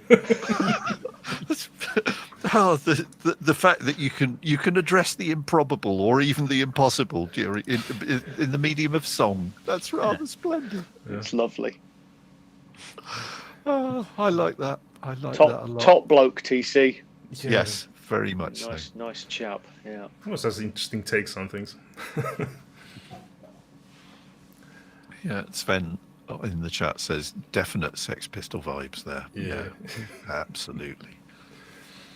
Oh my lord! Oh my lord! Oh, so one thing we've all often talked about in the Post-FAWM show is now the FAWM is over. Everybody's feeling that feeling of emptiness. Where did it all go, and what are we going to do now? So, what are your best tips on how to handle the post-FAWM depression? Try and get some sleep. That's just personal. I know. It's always nice because February is such a pretty dull month if it wasn't for FAWM. Yeah. And then all going well, March comes along, we get more daylight. You'll probably get more of that in Finland as well, I should imagine. But Yeah, we we're get definitely seeing more. We get more sun, more warm, which means all the snow melts and turns into ice. So all the roads are filled with ice for the whole month. Oh, sounds nice. Stay at home and make more music then. Yeah. But there's nothing for March really, because NaNoWriMo camp starts in April. Yeah, I think it does. You have to take like a break. No, but there is. Ooh. Listening to FAWM songs. Yes. Listening, Listening and to commenting. Listening and commenting. The mom. Yeah. Yeah. Yeah. And also, we started this little thing called Album Workshop on Discord. We currently have, I think, already 16 members there, and people are really gung ho about making some real albums with the songs they have written. So this is something I touched on earlier, but I'd like to sort of return to it, Peter, because you quite often sort of draft out songs for Abomnium albums during February. What are Abomnium's plans for this year, if any? Well, there's the new album of Time and Dying Stars is out on Bandcamp already with a sort of soft pre-release to build up a bit to see if people actually want to buy a CD, and if enough people are interested in having a CD, then it will arrive probably in the next month or two, which is rather lovely. It's a bit weird because the Abomnium sort of happened in a bit of a rush, and this last album's taken about 4 years to happen. And I don't actually think I wrote any new Abomnium songs this form. Maybe one. So I don't know. We'll see what happens. But I'm going to go back. I'm going back to my course of teaching me how to play the drums in March and April. Yeah. Which I was quite busy with at the back end of last year, and it paid off a little bit at the beginning of FAWM. Oh, Not off it. doing. I was shocked when you then said, "Oh yeah, I've only been doing this since July." It's like, what? Yeah, it's really good. Yeah, but there's a difference between somebody saying I've only been doing this since July in the days when the world was normal, and I've only been doing this since July when we were in sort of permanent lockdown because of a virus. Sure. I mean, it was sort of, half an hour, 45 minutes a day for 6 months. But still. So it wasn't nothing. But yeah. Also, really good course. I found a really good course, and I think that helps a lot. If you find something you can really connect with that really helps you to understand what to do with a new instrument. Yes. You can learn really quickly, and then all of a sudden, I am where I am now, knowing where I have significant gaps. And I always think that's a great success in learning, knowing what you don't know. Yeah, but the fact that you found the inspiration and motivation to really put that time in. So a lot of people, even if they think that I want to learn how to play drums, well, you give them 6 months and see where they're at. But you really put the time in, and I mean really the results are really, really good. Well, it's very nice of you to say so. I mean, I did caveat it in one of the things that I put up, admitting that, I mean, it's an electronic kit, so I'm actually using it as a trigger for TuneTrack software, which means that I'm recording MIDI, which means I can then requantize it in Cubase and tidy it up and things. Sure. But, which I have to do, because it's weird. It's all sort of a 16th note out. Yeah. And I can't yet work out whether it's a delay in the software or whether it's a delay in my brain and hands. No, it Could be just a latency thing, yeah. It's probably latency, because if you played guitar, you know how to play in time. So I don't think you wouldn't have a consistent problem.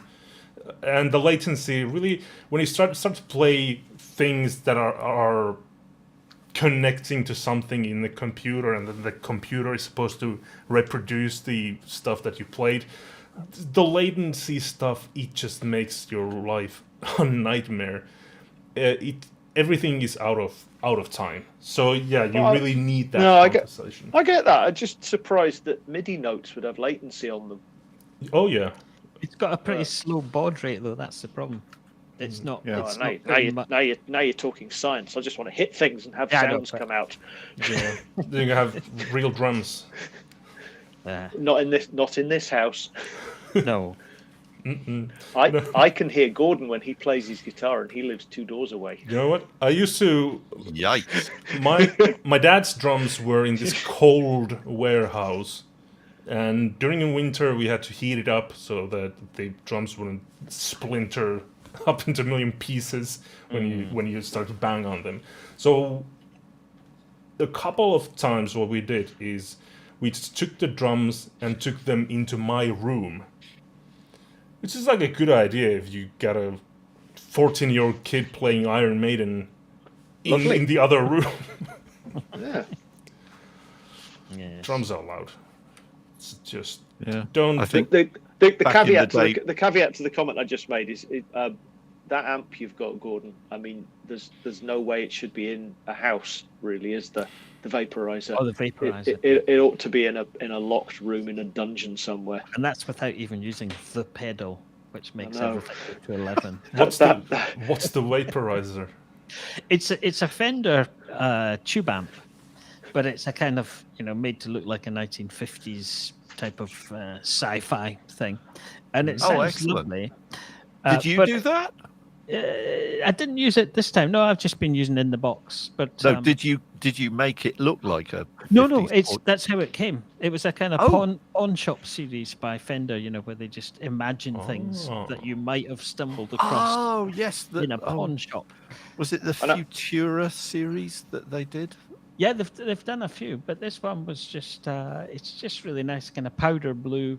It's lovely and clean. It's just got a tone and a volume. That's pretty much it. It's got a nice spring reverb in it, but it's got this pedal, which if you press it, it makes literally everything go up to its maximum level. And if you play just a note, then it just kind of shakes the street. It's kind of for using on stage and using your guitar volume. Otherwise, It's basically behind me. it's a 4,000 watt amp, I think. I mean, it's crazy. it's ridiculous. It looks like a combo, and it's not. It's the equivalent of an entire Marshall backline in one combo. Because it's all tube, it's only like 15 watts or something like that. No, it's not. It is. 1,500 minimum. No. You could make toast in that thing. Yes. Metalfoot says, a tube amp? No, that wouldn't be loud. Exactly. Quiet little thing. It's very nice. I hardly ever use it, but there is a full Marshall stack sitting there, lurking in the corner behind me. Nice. In case the neighbours are bad. Yeah, I don't get noisy neighbours for some reason. I think it contradicts local strategic arms limitation treaties. I have to confess, Its previous owner was John Sykes, because I bought that off Thin Lizzy Limited when Phil Lynott died. Because a colleague of mine had a side hustle with a bloke called John Salter, whose day job was being Thin Lizzy's road manager. Cool. So I still have the receipt on Thin Lizzy Limited notepaper for that. Nice. Glorious. It is stupidly loud. I gotta admit, I think you guys would probably be able to hear me in Amsterdam if I turned it around it. I'm very bad with noises. If I hear anything from the neighbors, it's gonna be like, I immediately get really like, and it's not good. But once I had a noisy neighbor, like a really noisy neighbor. And what ended up happening, I had a PV Valve King 100 and 412 cabinet, and I did put it quite loud and just let him know what's up. I'm not proud of it, but that's what happened. Did it work? Not really. Because people never escalate, kids. It doesn't work. Yeah, and people don't tend to realize that it's probably because of this. It's the same with dogs. If they do something bad, you have to be like immediately like no. If it's 5 seconds, they don't make the connection. And the same with people. If I play something, they're just like, oh, that guy's playing that thing loud. What an asshole. Well, while we're on the subject of dogs and cats, I have to say a shout out to a thank you to Wobby for sharing something on Facebook, which is I don't know if you've seen this. Do try and track it down on Facebook or social medias or just the internet. It's this guy with an acoustic guitar on his sofa, and he just goes, da da da da da, and turns around, and he's this little black cat sitting next to him, and he goes da da da da, looks at the black cat, and the black cat goes wow. So he goes da da da da, looks at the cat goes wow. It's the best thing ever. Superb.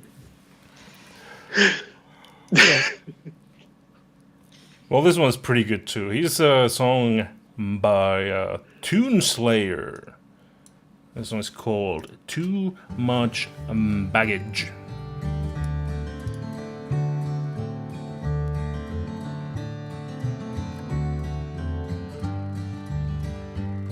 In 1861, Sir Thomas Topham set out for darkest Africa to go on a safari. He had a year's provisions when he left for the savannah, including several china sets, a stove, and a piano. 4 days in, the brave explorer wandered off his route, and soon discovered he was trapped in quicksand underfoot. Sir Thomas' expedition, with all its goods and men, sank quickly to the bottom and was never seen again. Too much baggage, a warning to the wise. Too much baggage caused Sir Thomas's demise. I'm heading to the airport for a weekend at the lake, and I swear I packed the minimum I thought that I should take. A laptop case, 3 carry-ons at 30 pounds apiece, a steamer trunk, 2 duffel bags all stuffed like Christmas geese. The clerk says put them on the scale, shakes her head and clucks. To get them on the plane will cost me $1,800. My reply to that would have to hide behind a bleeper. I bought 2 seats for all my stuff, turns out it would be cheaper. Too much baggage everywhere I go. Too much baggage costs me all my dough. I'll tell you this, although it's something you already know.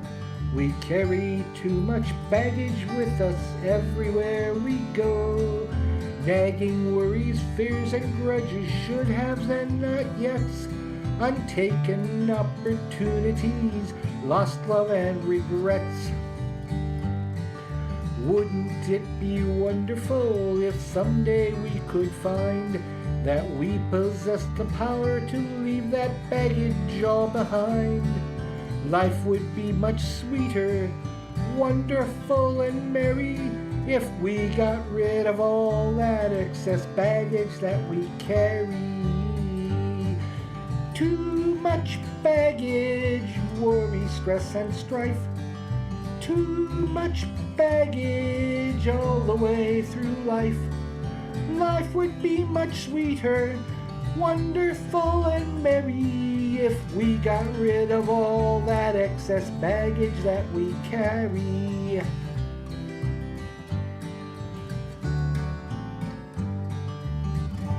It's Toonslayer, Too Much Baggage. Jolly good. Baggage. Very nice. Very nice. I love that guy's style. It's got kind of Burr Lives vibe to it, if you know what I mean. It just leaves you with a smile. Yeah. Like, yeah, I get that. I love that. Yeah. And the switch, as Kate Stanton says in the chat, that switch from figurative to literal and literal to figurative is just, I see what you did there. It's like it's almost like he's setting it up, and you don't realise he's set it up until he hits the payoff. Yeah. Yeah. Sneaky. Very nicely done. Very nicely done. Very indeed. good song. Very good song. Oh well. What do we do? Like 13 episodes of FAWMtalk this year? It's been quite a few. It's like the last one. So this is episode 51. What did we start at? I've embedded them all on my blog, so I could just go back and. This is 51, is it? Gosh. Yeah. Of the 3, 4, 6, I think it's 13. Or 13. I think it's at 13, but are we going to do more this year? I'm going to do 50, 90 shows. I'd be up for it. Don't see Maybe. why not. Could be. If I'm doing 50, 90, then certainly we could give it a try. Are you doing 50-90? How many of you guys are doing? So, Gordon and Peter, are you going to be doing 50-90? Are we going to see?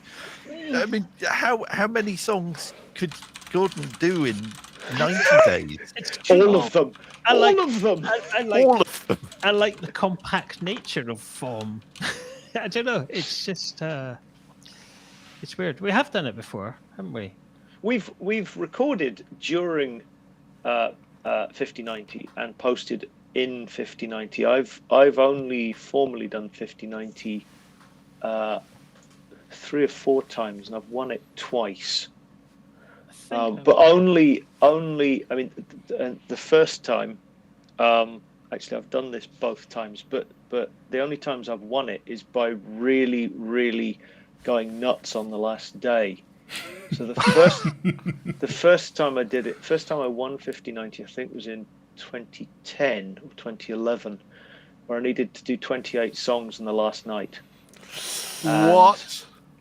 And so I did sort of 28 songs, very roughly in the style of Napalm Death, about different sorts of biscuits. There's a lot of biscuits out there. Yep. There are indeed. Yeah. I mean, it just goes to show inspiration. Biscuits. And No brainer. after that, created my wife's very favourite song that I've done out of all the songs I've done, which was the one dedicated to Jammy Dodgers, which just has the lyrics biscuit, jam, biscuit, hole.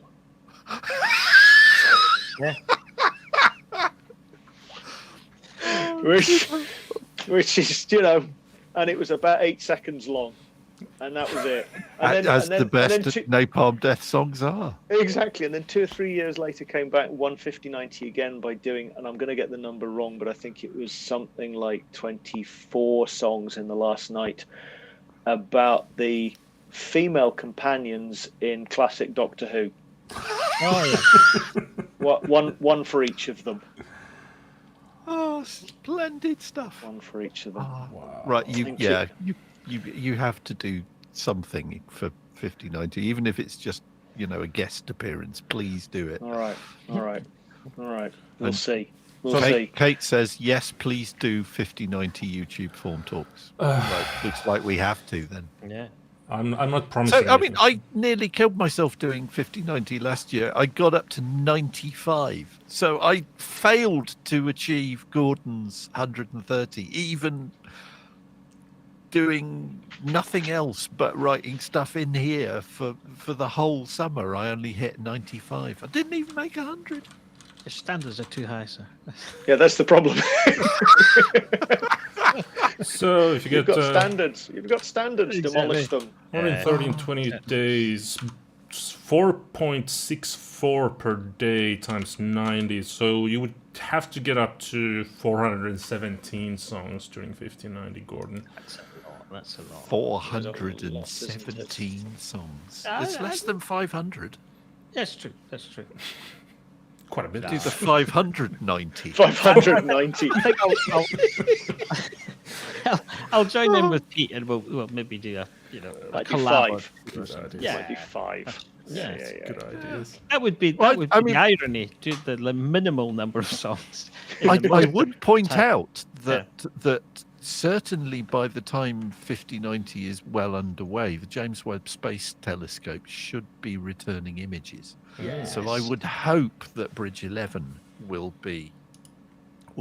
That is one thing that we haven't talked about yet, and I said we're going to talk about this. So Bridge 11, for those of you out there who do not know, is Gordon and Peter's side project, which is literal space. Well, not literal space rock, Yeah, because mostly that it would is. be Mostly it is. meteorites. But it's We are in rock space.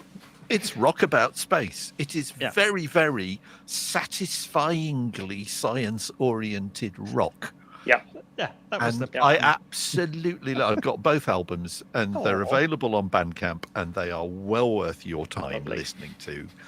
Because I mean, like the opener of the current track, what a song about what the sun would sound like if you were standing next to it. That is my kind of rock.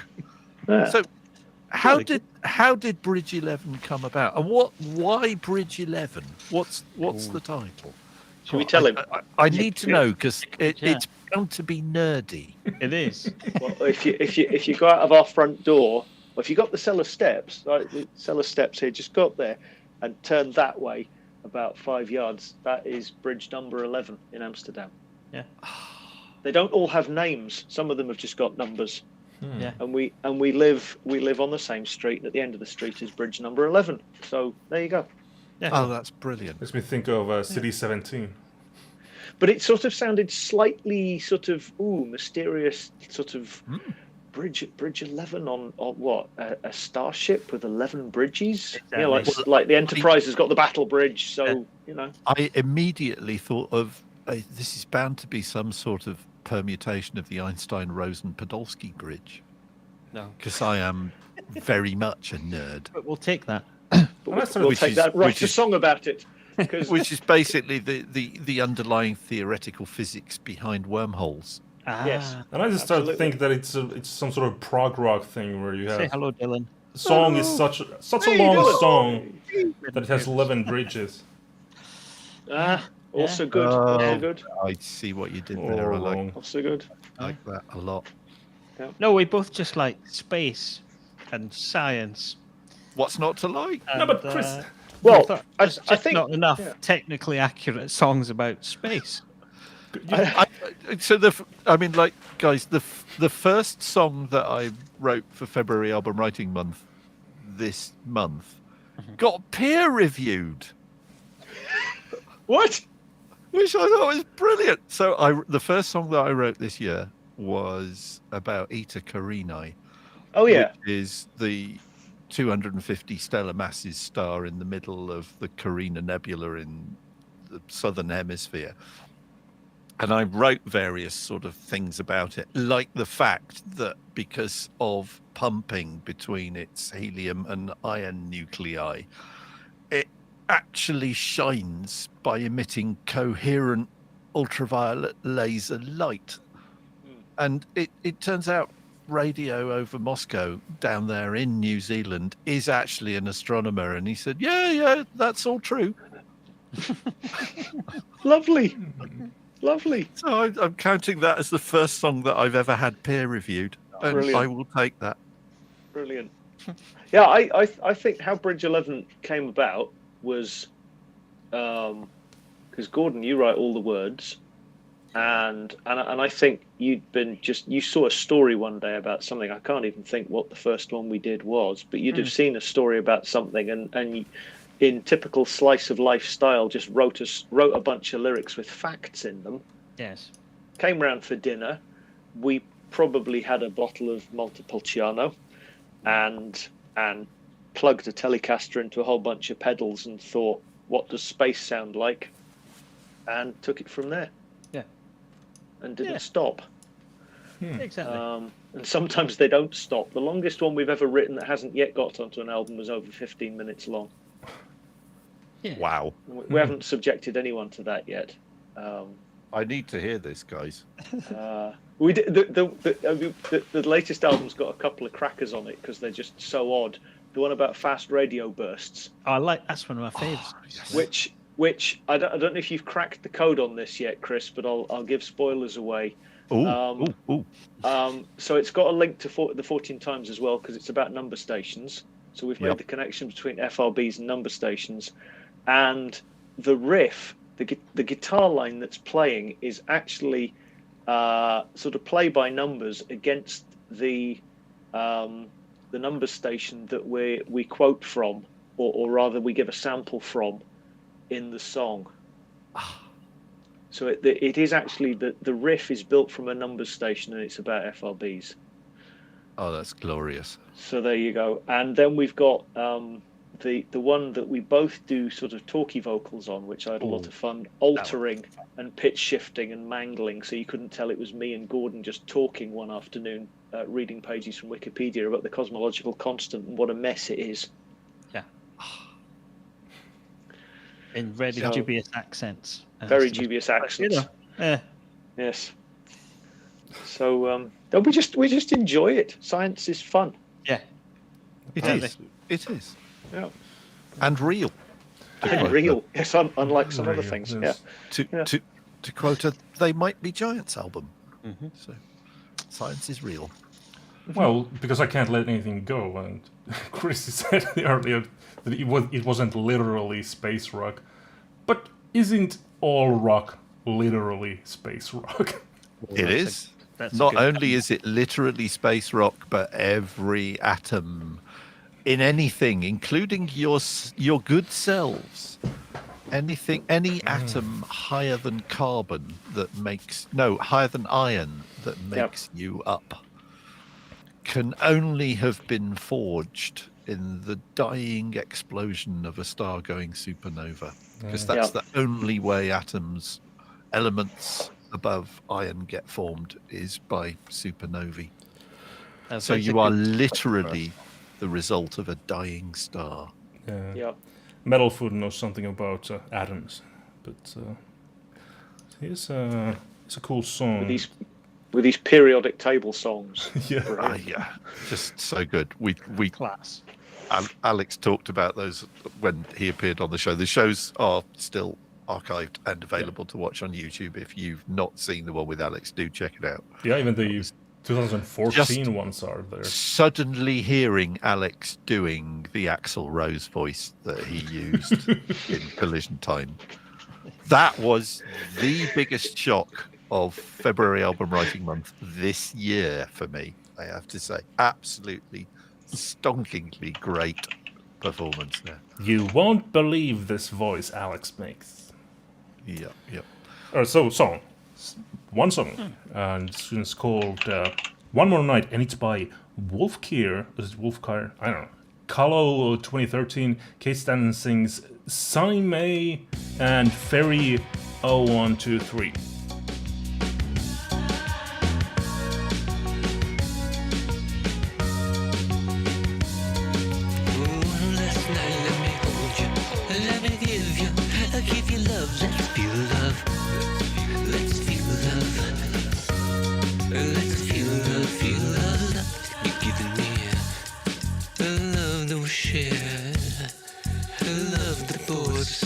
While we still one last time, let me give you, let me show you, I show you trust that.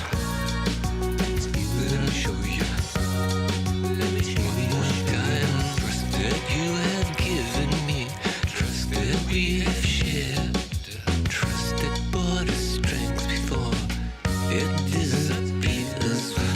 One last night, one more time. Let's feel love.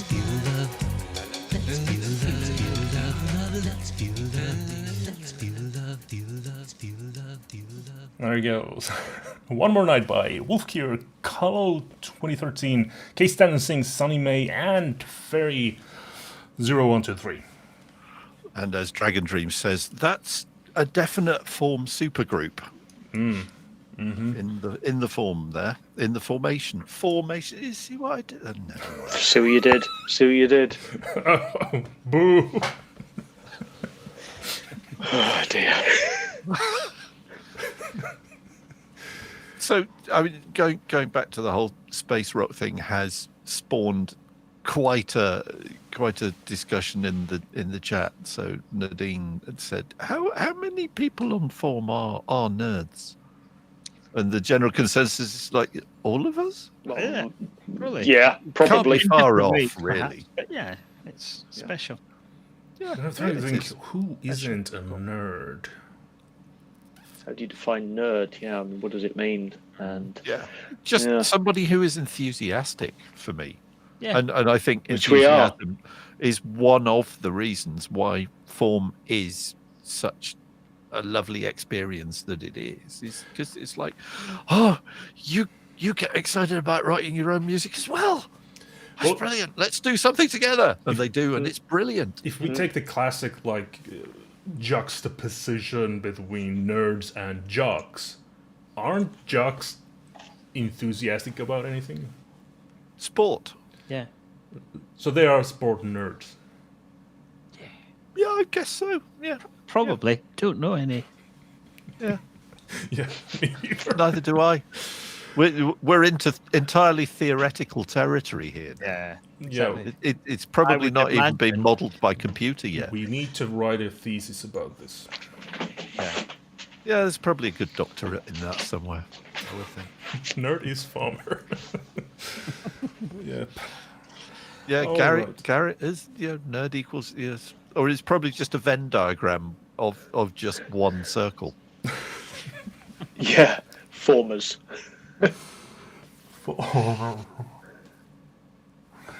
Okay, yeah. Well, it has been a blast. Certainly Yeah. taking directions, but yeah. Yeah, we haven't overrun by much. We haven't even overrun by an hour yet. All right, we've only got 3 minutes to go, but I'll probably get if we play one more song, then that'll be it. But yeah, thank you very much, Gordon. Thank you, Peter, Thanks for for having being me. in the show. That was a blast. Thank you. yeah, Absolutely. it has been, and very, very informative. And I shall go and listen to my bridge albums again now and start making notes. Indeed. Now that I know what to look for. Absolutely. So, FAWM is indeed over. We will not be coming back. Maybe in July, we'll see. But yeah, now it's time for everybody to start working on their albums in Album Workshop, or just go listen to a bunch of FAWM songs. But However, there are other activities that will take place swimming. between now and 5090 starting. So on Facebook, there is a February album writing month group on Facebook. If you're not part of that, if you do Facebook, because I know some people don't, if you do Facebook, then please join the FAWM group on Facebook. There's kind of a 5090, the prequel, which is the 90 days running up to 5090 starting. And a bunch of us do that, me included. Last year, I didn't do 50, but I got 31 songs done. And a couple of them turned out to be, I think, the best songs that I wrote last year. Wow. So I would, if it's all, like you say, Gordon, it's look after the quantity and the quality tends to follow on. And it really does. The more that you do this, the better at it you get. And somebody once said, look at it as the idea of before you actually start writing the songs that everybody's going to go, wow, this is really good. You have to write 437 really crap songs. So why wouldn't you get writing those 437 crap songs out of the way as fast as possible? Caveat: as long as you keep trying. If you don't try, then you're just wasting your time. Yeah, there has to be intent. Yeah. And there has to be a willingness to learn And learning. And embracing change and reflecting on what you've done. Listen to your stuff. Think, could I have done that better? What worked with that? What did? Take notes. Have notebooks. Get totally nerdy about it, but it pays off. Absolutely. That's some good advice and activities to do between now and next FAWM. But yeah, this has been great. Thank you, Chris, for joining me as my trusty co-host for all of the episodes, and thank you everybody in the chat room for staying up with us and chatting and keeping us company throughout all the episodes. I see all the familiar faces that keep showing up every episode after episode. It has been really fun. Yeah, I would second that. It has been a blast doing this. I will. Can I plug my show? Because I do. I do Headfirst Only on Twitch twice a week, and I will continue to do those because I kind of don't want to stop. So I will be back on my Twitch channel tomorrow night at 7:30 p.m. Greenwich Mean Time. I will be back with, well, it's not going to be the Write Another Song show because FAWM's over, but on Sunday night I will be sharing tips and tricks and how-tos on making your songs sound a bit spiffier, because that's kind of what I do. And I hope you can join me there. So that's Headfirst Only on Twitch. Yeah. So if you're missing, if you start to miss FAWMtalk, you can have the better half of FAWMtalk by heading there. Just well, I could always get you on as a guest. You know, we ought to do that. There you go. One night. That's an idea. We definitely should do that. Yeah. Okay. But here's the last song for this FAWMtalk, and this one is called "Dust" by Tara, Craig, and Kahlo, 2013. So until next FAWM. I don't know what I say. I only say write songs. Keep on writing songs. Have a good one, everybody. Bye-bye. Thanks, folks. Bye-bye. It's been 8 years, but it feels like more. You never looked back as you walked out the door. You left me hostage, thoughts I could not ignore. My heart left aching for the one I adored. But as time passes, longings are killed, and the dust builds. Dust covers sweet kisses that we once knew. Dust fills my heart sometimes. I wish it weren't true. Dust grows on the love that we once knew. Dust buries the feelings I had for you. Today words in your letter took me by surprise. Knowing you missed me brought a tear to my eye. I could dust off my heart, bring love back to my life, but I've grown content with dust inside. 'Cause as time passes, longings are killed, and the dust builds. Dust covers sweet kisses that we once knew. Dust fills my heart sometimes. I wish it weren't true. Dust grows on the love that we once knew. Dust buries the feelings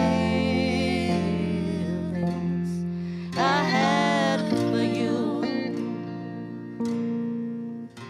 I don't need a mop, I don't need a dustpan, I don't need dust feathers, nor a dust-covered man. 'Cause time passes, longings are killed, I'll let the dust build. Dust covers sweet kisses that we once knew. Dust fills my heart sometimes. I wish it weren't true. Dust grows on the love that we once knew. Dust buries the feelings I had for you. Dust buries the feelings